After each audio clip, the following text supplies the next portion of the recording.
Like I miss when I could tell what game it was based on the pro tag. Like when Overwatch came out, Tracer was like their mascot.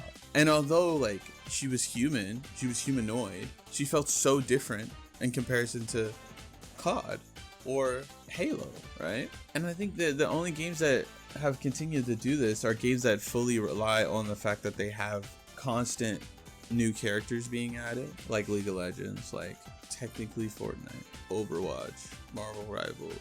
But the thing is, 90% of the time what happens is you get like, I want to say a year in, and the designs start to slowly fall off because they're not really worried about their own current roster and how do we represent a different shape, how do we represent a different like aesthetic, right? How do we make one person, not millions, but one person feel like, whoa, like that's me, that's how I mentally wish I could be.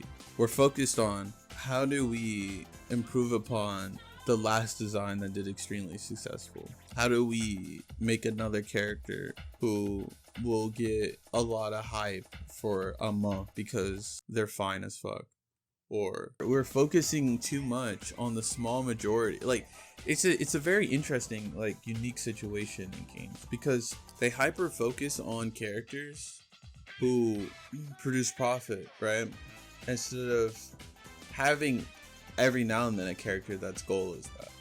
It's like each character after a certain point, that is their goal. There's no in between, right? And what it does is just waters down your product. Like the long-term profit is so much more worse than your short-term profit, right? And it makes people leave and find no reason to come back. Back in the day, if I was to leave a game that was supposed to be constantly getting updated and I came back to it, I should be like, oh my god, this is completely different. Oh my god, they've added so many characters that feel different. Oh my god, there's so many characters that I want to try, right? But when everybody looks like Kiriko or Soldier or Widow, right? What is enticing me to return? Nothing. And I understand in a business point, right? Like, it is way more successful to try and just keep that hype going, keep giving them those dopamine spikes, right?